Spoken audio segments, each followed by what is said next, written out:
Hi guys, and welcome back to the channel. Had a slight break over Christmas, but I'm back with another video, and this time I want to talk about Queen. So Live Aid represented a huge moment in music history, bringing together artists from diverse genres and backgrounds for a common cause. The technological achievement of broadcasting simultaneously from two concerts was unprecedented, pushing the boundaries of what was possible in live entertainment in the mid-1980s. This massive undertaking would set the standard for future benefit concerts and demonstrate music's unique power to create global action. So what was happening with Queen before Live Aid? By 1985, Queen were a household name, having achieved global success with a string of hits and sold-out tours. However, the band faced significant challenges leading up to Live Aid.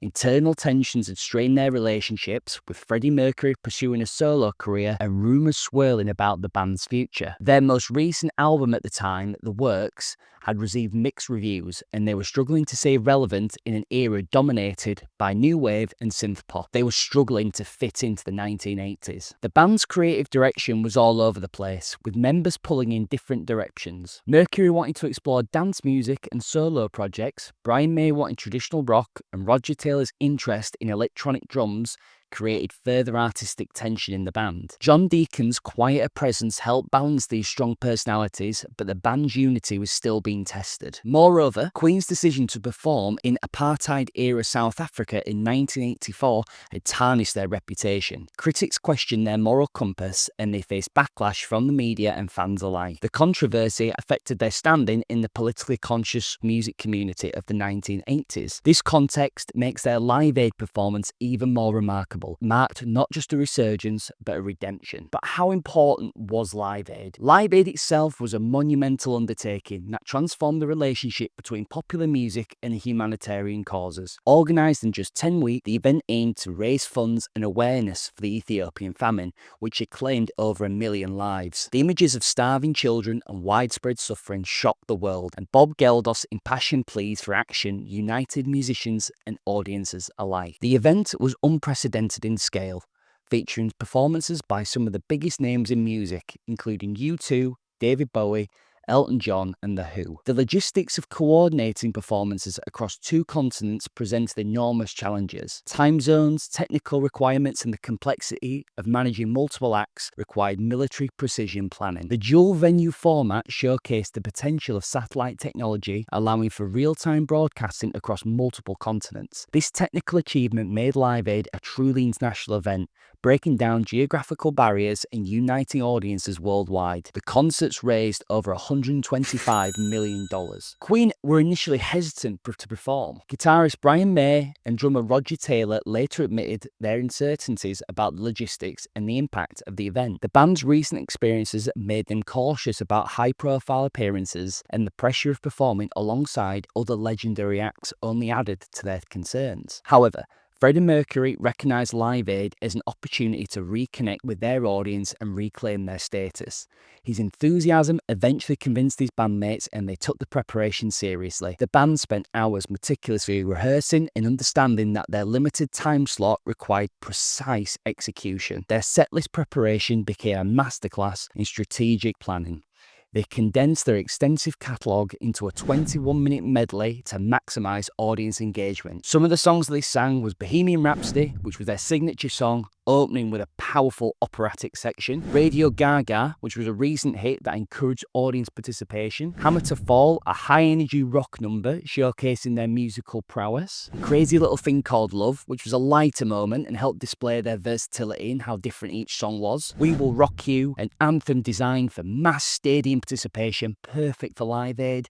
And We Are the Champions, a triumphant closer that embodied the spirit of the event. So each song was chosen not for its popularity, but for its potential to create specific audience reactions. The arrangement considered factors like energy flow, key changes, and opportunities for audience interaction. So I just want to talk to you about the Live Aid performance. So at precisely 6:41 p.m. on that summer's evening, Queen took the stage at Wembley Stadium. What followed was 21 minutes of pure magic that would be celebrated for decades to come. From the moment Freddie Mercury's powerful voice echoed through the venue with the opening notes of Bohemian Rhapsody, the atmosphere was electric. The performance was a masterclass in stagecraft. Mercury's commanding presence was immediately evident as he strode across the stage, engaging with both the immediate audience and the cameras broadcasting to the millions, even billions worldwide. His vocal performance was impeccable, demonstrating both power and nuance despite the challenging outdoor environment. Brian May's guitar work provided the perfect counterpoint to Mercury's vocals, his solos cutting through the stadium air with precision and emotion. Roger Taylor's drumming drove the performance forward with unwavering energy, while John Deacon's bass lines created the solid foundation that allowed his bandmates to soar. The Radio Gaga segment became one of the most iconic moments in live music history. The sight of 72,000 people clapping in unison during the chorus following Mercury's lead created a visual and emotional impact that transcended the typical concert experience. This moment of collective participation epitomised the unity that Live Aid sought to achieve. So the triumph of Queen's Live Aid performance can be attributed to several key factors that came together perfectly on that day. Number 1, Freddie Mercury's showmanship. Mercury's performance was a masterclass in his frontman abilities. His command of the stage, interaction with the audience, and vocal prowess demonstrated why he was considered one of rock's greatest performers. His energy is unmatched as he moved from piano to microphone, engaging with both the immediate crowd and the global audience. His costume choice, a white tank top and tight jeans, became iconic, allowing freedom of movement while creating a memorable visual image. Every gesture was calculated, yet appeared spontaneous, from his trademark microphone stand to his athletic movements across the stage. Number 2, perfect setlist execution. The carefully curated setlist demonstrated deep understanding of the audience psychology and performance dynamics. Each song flowed seamlessly into the next, maintaining energy while providing enough variety to keep the listeners engaged. The band's timing was impeccable, making every second count in their limited time slot. The decision to include shortened versions of their biggest hits rather than complete songs proved inspired, creating a medley that satisfied fans while maintaining momentum. The arrangement allowed for maximum impact in minimal time, something other performers that day struggled to achieve. Number 3, technological excellence. Queen's insistence on using their own sound equipment and engineers proved crucial. While other bands faced sound issues throughout the day, Queen's audio was crystal clear. This technical superiority allowed their performance to stand out even more. Television viewers and stadium attendees could hear every single nuance. The band's experience with stadium shows meant they understood the importance of proper sound management in large venues. Their preparation extended to technical aspects, often overlooked by others, ensuring their performance would translate well both live and on broadcast. Number 4, audience connection. The band's ability to connect with their audience set their performance apart. Mercury's famous AO, the note heard around the world, demonstrated his unique talent for turning in a massive crowd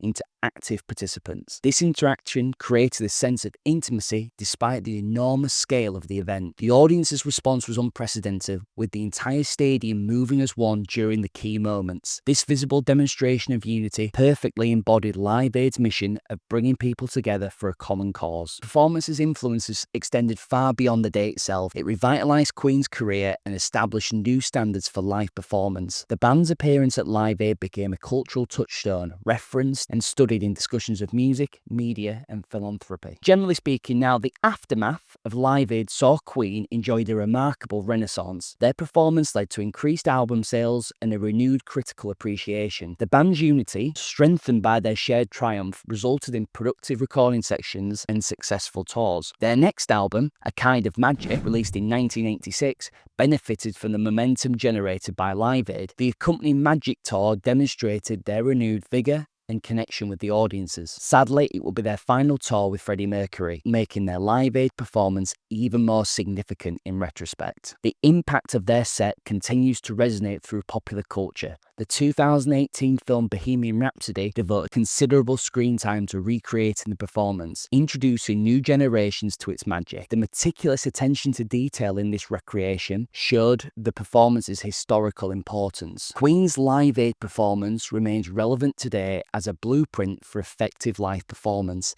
and social impact. Modern performers study it for lessons in staging, audience engagement, and technical execution. The band's ability to combine entertainment with social consciousness set a standard for celebrity activism that continues to influence charitable events. Queen's performance at Live Aid stands as a testament to the power of music to inspire, unite, and create change. In just 21 minutes, they delivered a set that will be remembered as one of the greatest live performances in rock history. Their triumph demonstrated how preparation, talent, and passion could create an unforgettable experience that transcended the typical constraints of a concert. The legacy of this performance continues to influence musicians, activists, and audiences worldwide. It serves as a reminder that music's power to unite and inspire remains undiminished. As I think about the historic performance today, its significance can only grow.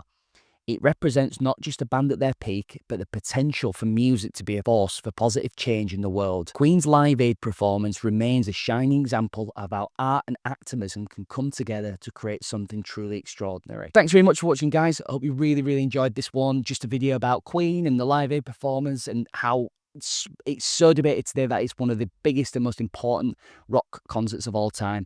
I just wanted to have a little bit of a deep dive. I'd love to also do a little bit more of more videos on Queen and Freddie Mercury and the impact, but also maybe also focusing towards Live Aid, other performances on that day, and maybe just a bigger video about Geldof and Major and how it all came together to create one of the most remarkable days ever in music history. But as always, like and subscribe, comment down below what you'd like me to cover next, and have a great day. Take care.